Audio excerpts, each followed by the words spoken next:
Բարի երեկո, դուք դիտում եք բացահարթակ, այսօր իմ հյուրը իտալահայ քանդակագործ Վիգեն Ավետիսն է, բարև ձեզ։ Բարև տեսանք։ Եվ այսպես, պարոն Ավետիս, եկեղեցու շուրջ եւ եկեղեցու ներսում տեղի ունեցող իրադարձություններին անդրադառնանք, հիշենք, որ 10 եպիսկոպոսներ պահանջում են կաթողիկոսի հրաժարականը, գնացին Մայրաթոր, դիմում ներկայացրեցին քարտուղարություն, դրան զուգահեռ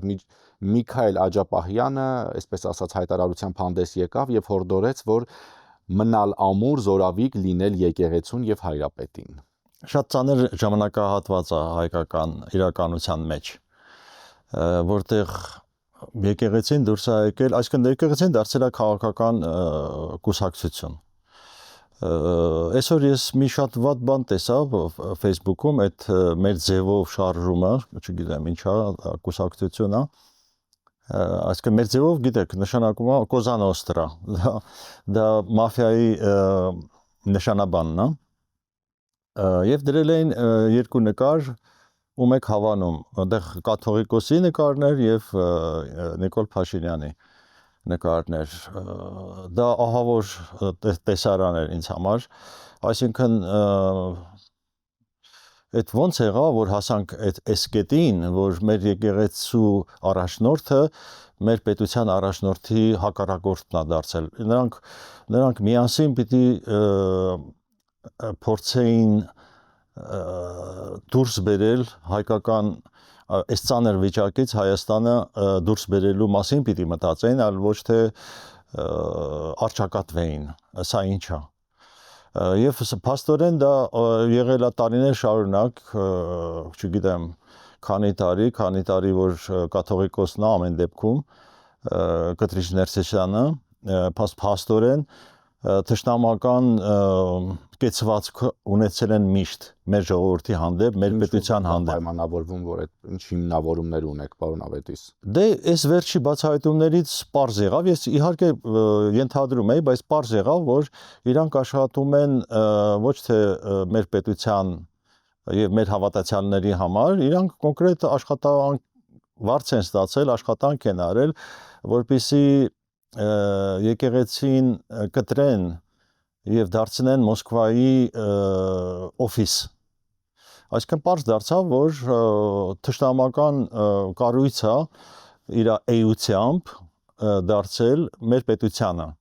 Ինչ է նշանակում չբարևել եւ չճանաչել Հայաստանի Հանրապետության օրինական կառավարության ղեկավարին, չբարևել, չհամագործակցել։ Ով չի բարևել, ով չի համագործակցել, չճանաչել։ Դե մենք տեսանք, որ շատ ջերմ հարաբերությունների մեջ էր Քոչարյանի եւ Սերժի հետ։ Կաթողիկոսը, այո։ Հետևաբար ես հասկացա, որ իրանց առուն մի ջրով էր գնում, կամ ջուրը նույն առվով էր գնում, եւ երջանիկ էր ինքը այդ ժամանակ եւ իրանց համագործակցությունը 100%-ով էր, այսինքն այդ ռուսական ուժերն էին, նրանք ովքեր որ թալանում էին Հայաստանը, եւ ես հիշում եմ ոչ մի անգամ չքննադատեց ոչ Սերժ Սարգսյանին, ոչ Քոչարյանին, քանի որ այդ նույն խումբն էր փաստորեն, որ կեղեքում էին Հայաստանը եւ դարձնում էին ռուսական գուբերնիա, սենց ասեմ։ Եվ քանի որ իրանց մոտ չստացվեց, հայ ժողովուրդը ոտքի կանգնեց եւ մերժեց Սերժին։ Սերժին մերժելը դա Սերժին մերժելը չէր, դա համակարգին մերժելն էր։ Այսինքն հայ ժողովուրդը մերժեց այդ համակարգին, KGB-ական համակարգին, որտեղ օլիգարխները եւ ոնց որ Մոսկվայում այսօր ամբողջ օլիգարխիական այդ միջավայրը ենթարկվում է Պուտինին, չէ՞։ Պուտինն էլ դե KGB-ի միջոցով, ում ուզում սպանում է, ում ուզում 10-րդ հարգից գցում է, կամ ինչ որ բան, մի խոսքով, այդ համակարգի մեջ կաթողիկոսը ես տեսա երջանիկ էր։ Եվ ինքը դժբախտացավ, երբ որ հայ ազգը որոշեց անկախանալ։ Նկատի ունեք 2018-ի հետաքրքրությունը։ Դա նրա դժբախտությունն էր։ Ես չտեսա, որ նա միացավ ժողովրդին, ուրախացավ, նույնիսկ ասում եմ ձեզ, այս օգոստոսի 8-ի խաղաղության պայմանագիրը, որ կնքվեց, ես սպասում եի, որ կաթողիկոսը կշնորհավորի մեր ժողովրդին եւ կշնորհավորի մեր կառավարությանը, Այսինքն խաղաղություն, ինչ պիտի քարոզի եկեղեցին, պիտի քարոզի խաղաղություն։ Այսօր խաղաղության փոխարեն պատերազմ է քարոզում կաթողիկոսը։ Տեսեք, պարոն Ավետիս, դուք ակնկալում եք, որ օգոստոսի 8-ին կաթողիկոսը չէ, պետք է շնորհավորեր կամ գուցե ուղերձով դիմեր, բայց միևնույն ժամանակ դուք ասում եք, որ կաթողիկոսը այդ պահին լռեց, դրան զուգահեռ ոչ թե խաղաղություն է քարոզում, այլ պատերազմ։ Այսինքն ինչ ասել է քարոզում է պատերազմ։ Երկու ձևի պատերազմ վարում այսօր կաթողիկոսի պաշտոնը զբաղեցնող անձը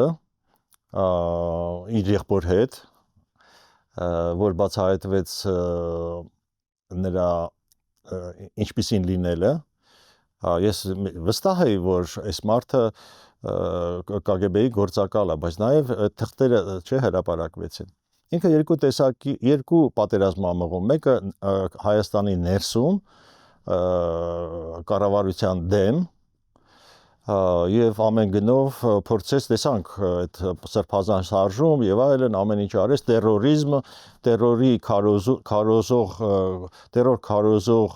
հոգեվորականներ եւ իշխանության ձգտող բան, այդ ինչ էր Գալստանյանը, որը ուզում էր դառնալ, այսինքն բռնագրավել։ Ուզում են բռնագրավեին մեր պետությունը եւ նորից դարձնել հնու հնազանդ, ոնց որ իրանք ժողովրդին հնու հնազանդ դարձնեին եւ այդ Քոչարյանի հետ միասին վայելեին մնացած մասը։ Իսկ երկրորդ պատերազմը հայտարարում է, երբ որ այս պահին, երբ որ մենք կորցրել ենք Արցախը, հետ բերելու մի ճանապարհ կա, դա պատերազմն է եւ ես տեսնում եմ, որ կաթողիկոսը կողմնակից է պատերազմի։ Ադրբեջանի վերսկսելու պատերազմը։ Այս երկու պատերազմներն են եւ երկուսն էլ շատ վտանգավոր է։ Օր առաջ այդ կազմակերպություն եմ ասում արդեն, որտեվ եկեղեցին դարձրեցին կազմակերպություն, որը ենթարկվում է KGB-ի միջոցով Ռուսաստանին, այսինքն Կրեմլին։ Դուք մեր զրույցի սկզբում ասացիք, որ մեր ձևովը դա մաֆիայի նշանաբանն է։ Ես կխնդրեմ այդ մասին մի քիչ ավելի մանրամասն, որովհետեւ դա բառացի իտալերեն Cosa Nostra-ն է։ Cosa Nostra այդ նույն մեր ձևովն է գաղափարական իմաստով։ Cosa Nostra նշանակում է այդ մեր գործն է, մեր բանն է, այսինքն շատ նման որն է, նույն արտահայտությունն է իտալերենից Cosa Nostra, բոլորը գիտեն այդ բանը, բայց թարգմանությունը փաստորեն շատ դուր է եկել այդ Սամվել Կարապետյանը, որտեղ իրանք այդ ձևով են ապրում, բան, մեր ձևով։ Այդ որն է այդ ձեր ձևով։ Լսի, ոչ մի երկրում նախ Իտալիայում արգելված է այս արտահայտությունը։ Ընդհանրապես մաֆիա բառակապակցությունը արգելված է Իտալիայում։ Եվ Իտալիան ամեն ինչ անում է, որ այդ դուրս գա, եւ բոլոր իտալացիները զզվանքով են մեզ մոտ ավայ մաֆիոզ բան ինչքան հետաքրքիր չէ, իտալացիները շատ զգուշ են, չեն արտահայտում նաև այդ մաֆիանը, իսկ այդտեղ Հայաստանում տեսեք մաֆիա է ուզում առաջանա, ոչ, սա պետություն է եւ պետության մեջ մաֆիան մերժված է, այնպես ինչպես Իտալիայում։ Հիմա դուք առաջարկում եք, որ այսպես ասած այդ իտալական մաֆիայի նշանաբանի դեմ պայքար իրականացվի եւ մերժվի այնպես ինչպես Իտալիայում։ Հայ հասարակությունը, այո, պետքա վերջնականապես մերժի քրեական եւ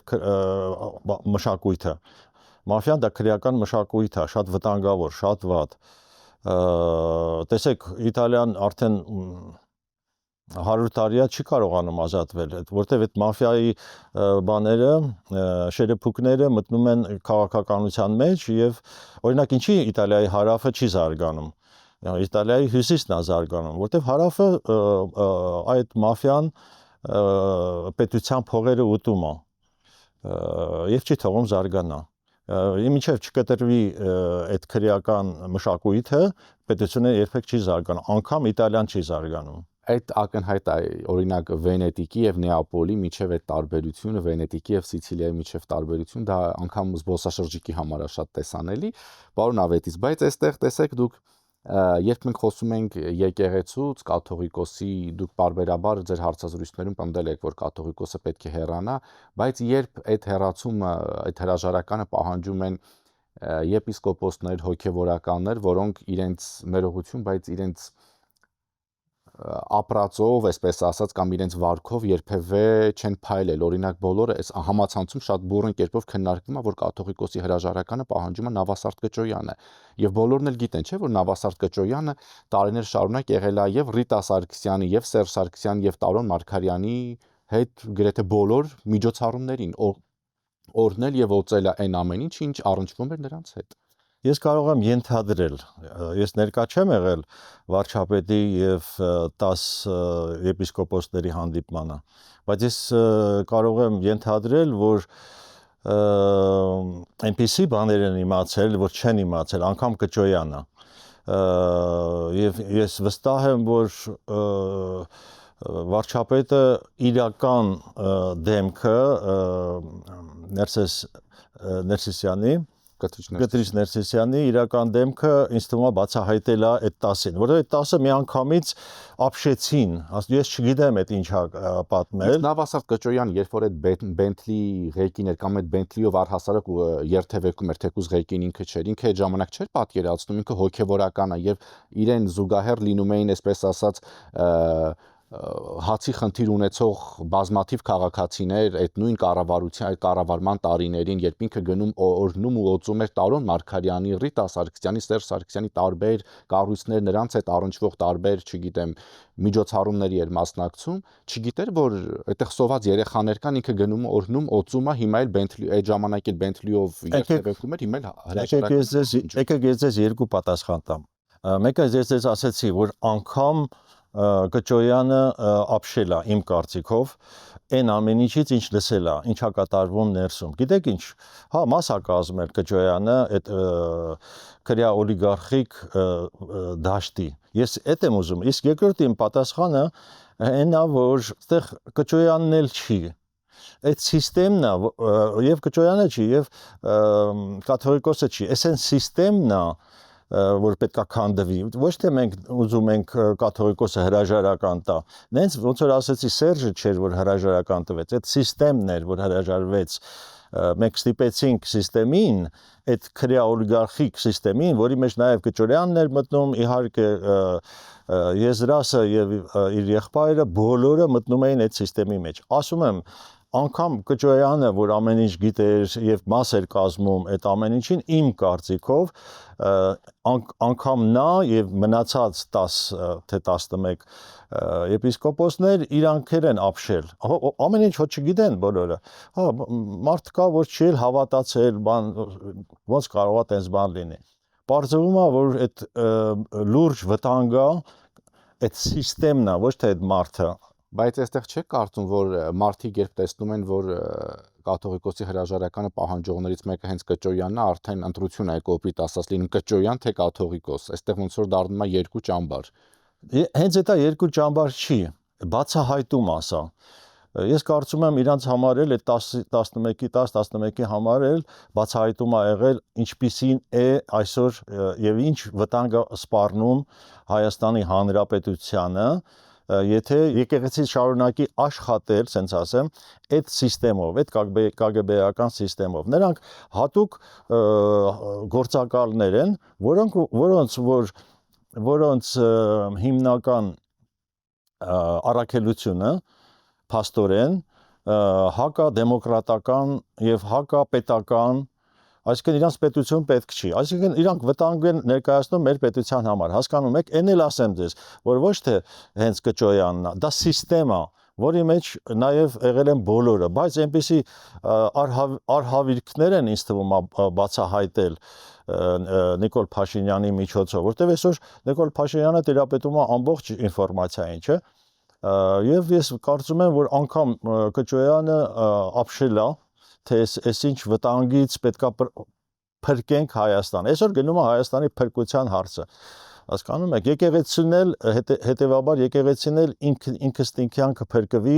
այդ սև ուժերից։ ԱԱՑ-ի կողմից հրապարակված փաստաթուղթը, որի մասին դուք խոսեցիք, առ այն, որ կաթողիկոսի եղբայրը ԿԳԲ գործակալ է, ինչպես նաև առկա տվյալների համաձայն, Եզրաս arczepiskopos Ներսիսյանը ներկայումս կապեր է պահպանում օտարերկրյա պետությունների հատուկ ծառայությունների ներկայացուցիչների հետ, դա կարող է սպառնալիք հանդիսանալ Հայաստանի անվտանգությանը եւ շահերին, ուստի ձեռնարկվում են անհրաժեշտ միջոցներ նշված սպառնալիքները վերացնելու ուղղությամբ։ Այո։ Մենք ես լավ հիշում եմ, թե ոնց FSB-ին, այսինքն իր ջոկատներին Եզրասը ջոկատների միջոցով Եզրասը հայերին ցրեց, հիշում եք եկեղեցու ներսում։ Այդ 18 թվականին, երբ որ ժողովուրդ հավաքվել էր ռուսական եկեղեցու մոտ, ինքը ռուսական ուժերի միջոցով ցրեց։